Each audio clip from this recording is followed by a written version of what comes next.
Hi there, I'm Emma. I'm doing the laundry, and it's not even my laundry.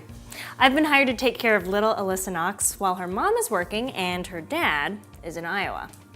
Mr. Knox's mom broke her leg, so he rushed to Iowa to help her until she gets back on both feet. So even though it's not my job to do the laundry, I figured I could take a cue from Mr. Knox and show some initiative. Initiative is seeing what needs to be done and doing it. And the laundry really needed to be done. This is the 7th load already, with probably 20 more to go. Baby's fine. She's playing with blocks. I really admire Mr. Knox for being there for his mom when she needed him. He had to leave his job and everything, but you know what? Still happy. She loves building with her blocks. I wonder if she'll be in construction when she grows up. Whoa. Maybe she's starting right now. Well, we're talking about a famous builder all month long, Nehemiah, but he wasn't all about building the wall. There were people who needed him too. Someone needs me.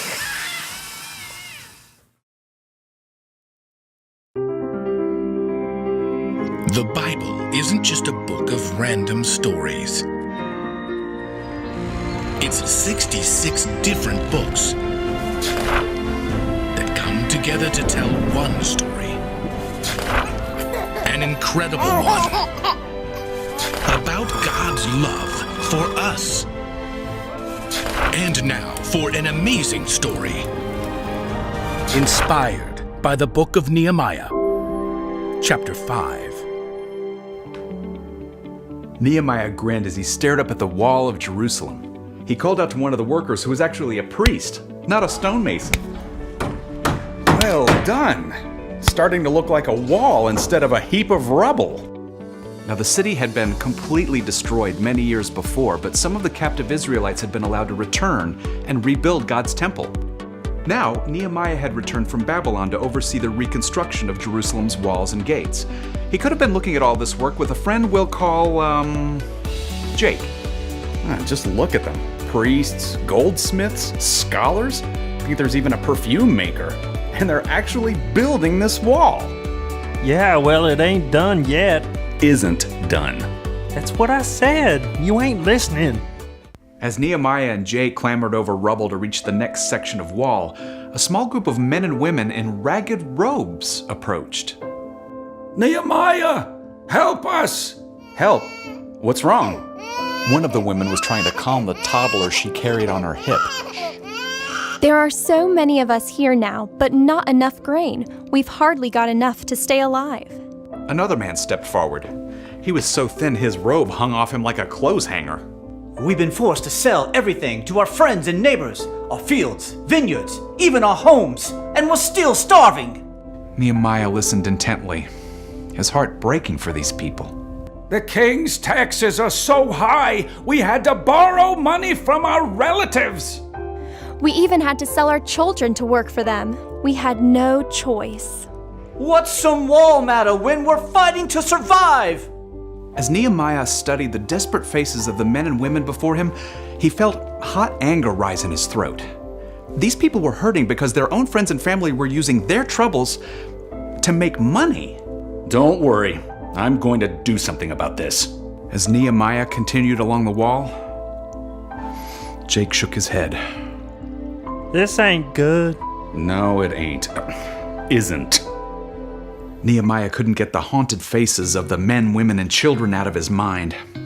Later that day, he spotted a group of officials laughing and joking as they shared a whole roasted sheep for dinner.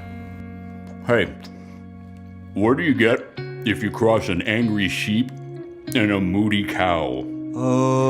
A messy barn? No, an animal in a bad mood. Nehemiah marched right up to the group. I need to see all the nobles and officials right now. We're a bit occupied now. Make it happen. Okay. You don't need to have a cow. When all the nobles and officials had gathered, Nehemiah faced them down. Our Jewish brothers and sisters were captives in other nations, and we did everything we could to bring them home. But now, you're doing the same thing. You're charging interest and selling them as slaves. And it ain't right. Isn't. What it is wrong. Shouldn't you show respect for God? Yes? What you're doing will make our enemies say bad things about us. I'm lending money and grain, and I'm not charging a penny of interest, and you must give back the fields and vineyards and homes you've taken. There was silence for a long moment as the nobles and rulers began to realize what they had done to their own people. Okay, we'll give it all back. We'll do exactly what you say. Now ain't that great? It sure is. Amen. The Jewish leaders followed through on everything they had promised. Now, Nehemiah had the right to take taxes from the people, just as the governors before him had done. But instead, he chose to put the needs of others ahead of his own, and chose not to take taxes or land for himself. And once everyone had what they needed to live, he could then continue his work on the wall.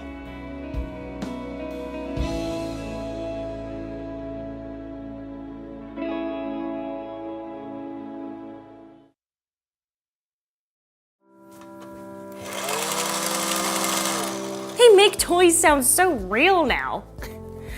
Doing what needs to be done is a good thing, but sometimes it's even better to stop what you're doing to help someone in need. People matter more than things. Baby Alyssa matters more to me than this laundry. Mr. Knox's mom matters more to him than his job. And even though Nehemiah was building the wall of Jerusalem, he still took the time to help the people around him who were being treated unfairly because they mattered. So it's time to open our eyes again. We're looking for things that need to be done, sure, but we're also looking out for people who have needs. Do you see your little brother or sister trying to lift something too heavy for them? Do you see a friend who's sad and needs someone to talk to? Do you see someone at school who's being picked on or being made fun of? When you see that person in need, take initiative. Stop what you're doing and do something about it. Lend a helping hand or a shoulder to cry on. Stand up for someone who needs a hero. Don't wait for someone else to help. You can start small, just looking for the people around you who need something. Then you can look further, around your neighborhood, your community, or even around the world. There are people everywhere who need someone like you and me to step up and do something. The one thing to remember today is this: don't wait for someone else to help people in need. Pray about it. Ask your parents or small group leaders if they know who needs your help right now. And keep your eyes open. People need things all the time. It's fine. It's just a toy, I think.